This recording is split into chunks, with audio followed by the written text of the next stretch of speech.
ఇప్పుడు వైఎస్ఆర్సీపీలో కేంద్ర కార్యాలయంలో ఎమ్మెల్యే శ్రీకాంత్ రెడ్డి మీడియాతో మాట్లాడుతున్నారు. లైవ్ చూద్దాం. ఈ తప్పు చేసినటువంటి వాళ్ళపైన చర్యలు తీసుకోండి అంటే వాళ్ళపైన చర్యలు తీసుకోకుండా ప్రశ్నించే వాళ్ళని అరెస్టులు చేయడం, కేసులు పెట్టడం చేస్తుండడం ఎంతవరకు సమంజసం? ఇది చాలా అక్రమైనటువంటి మార్గం. ప్రజాస్వామ్యాన్ని పూర్తిగా నీరు గారుస్తున్నారు.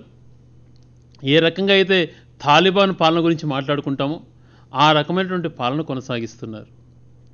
ప్రశ్నించడమే నువ్వు చేసేటువంటి తప్పు, మమ్మల్ని ప్రశ్నించకూడదు, ప్రశ్నించిన వాళ్ళందరినీ కూడా కేసులు పెట్టి లోపల వేస్తాం, తప్పులు చేయటం అన్నది మేము తప్పులు చేయిస్తాం, మేము అధికారంలో ఉండం, మేము చెప్పిందే వేదం, మేము ఏమైనా చేస్తాము అన్నటువంటి ధోరణిలో పోవటం సరైనటువంటి సాంప్రదాయం కాదు. దీనిపైన అనేక సార్లు అసెంబ్లీలో అయితేనేమి సంబంధించినటువంటి పోలీసు అధికారులతో ఎన్నోసార్లు మేము రిప్రజెంటేషన్స్ ఇచ్చినా పట్టించుకున్నటువంటి పాపాన పోవట్లేదు. ఇదే రకమైనటువంటి సంఘటనలు పునరావృతం అవుతూనే ఉన్నాయి. ఇది ప్రజాస్వామ్యానికి గొడ్డలు పెట్టు. తప్పు చేసేటువంటి వాళ్ళని, చట్ట విరుద్ధంగా పోయినటువంటి వాళ్ళని పదే పదే వయలేట్ చేస్తూ, చట్టాన్ని వయలేట్ చేస్తున్నటువంటి వాడిని వెనకేసుకురావటం ఎంతవరకు సమంజసం? ఇసుక దాంట్లో ఒక ఎంఆర్ఓ గారిని దౌర్జన్యం చేసి క్యాబినెట్ మీటింగ్లలో ఆ ఎంఆర్ఓదే తప్పు అని చెప్పి ప్రకటించి ఆ ఎంఆర్ఓ గారిని ఇంటికి పిలిపించి పంచాయతీ చేసి పంచాయతీ సెటిల్మెంట్ చేసేటువంటి స్థాయికి దిగజారిపోయిందంటే దీన్ని ఏమనాలో అర్థం చేసుకోవాలి.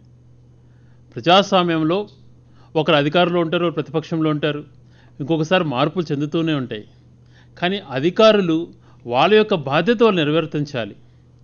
వాళ్ళు రాజ్యాంగబద్ధంగా ఏదైతే వ్యవహరించాలనో ఆ రకంగా వ్యవహరించాలి. కానీ అధికార పార్టీకి మేము కొమ్ము కాస్తాం, వాళ్ళు చెప్పిందే మేము చేస్తామన్నటువంటి ధోరణిలో పోవటం సరైనటువంటి సాంప్రదాయం కాదు.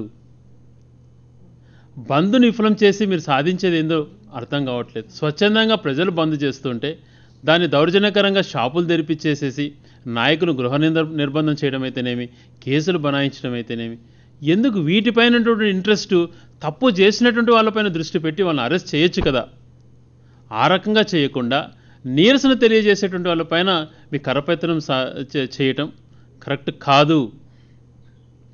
తప్పు చేసిన వాళ్ళని శిక్షించాలి. రితేశ్వరి సంఘటన పైన ఇంతవరకు క్లారిటీ లేదు. ర్యాగింగ్ పైన అనంతపూర్లో ఒక ఇద్దరు చనిపోవడం జరిగింది. నిన్న కడపలో ఇద్దరు అమ్మాయిలు జస్ట్ ఇంటర్మీడియట్ ఫస్ట్ ఇయర్ వాళ్ళు ఊరేసుకోవడం చనిపోయింది. ఆ ఇన్స్టిట్యూషన్ ప్రభుత్వంలో ఒక భాగస్వామిగా ఉన్నాడు కాబట్టి దానిపైన చర్యలు తీసుకోకుండా వాళ్ళని వెనకేసుకొస్తున్నట్టుగా కనిపిస్తూ ఉంది. తప్పు ఎవరు చేసినా వాళ్ళని శిక్షించేటువంటి బాధ్యత పోలీసులు తీసుకోవాలి. అధికార పార్టీ చెప్పిందే వేదం అన్న టైప్లో కాకుండా ఎంక్వైరీలు చేసి తప్పు చేసిన వాళ్ళని శిక్షించాలి. శాంతియుతంగా పోరాటాలు చేసే వాళ్ళపైన అరెస్టు చేయకుండా ఉంటే మంచిది. మన ప్రజాస్వామ్యంలో మనకు గుర్తింపుని తెచ్చారు గాంధీ గారు. నాన్ వైలెన్స్కి చేసే శాంతియుత పోరాటాలకు ప్రపంచవ్యాప్తంగా మనం పేరు పొందినాం. అటువంటి శాంతియుతమైనటువంటి నిరసన తెలియజేస్తుంటే కూడా కొత్త ట్రెండ్ సృష్టించారు. కేసులు పెట్టేసి లోపలేసేస్తాం, మీ పైన వరుసగా 4 కేసులు ఓపెన్ చేసేసి తర్వాత రౌడీ షీట్ ఓపెన్ చేస్తాం అని బెదిరించటం, ఇవన్నీ కరెక్ట్ కాదు.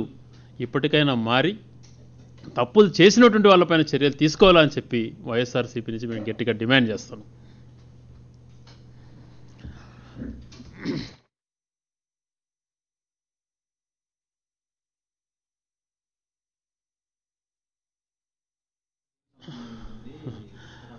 ప్రభుత్వానికి ఏం సంబంధం ఉంది మీరు అంటున్నారు.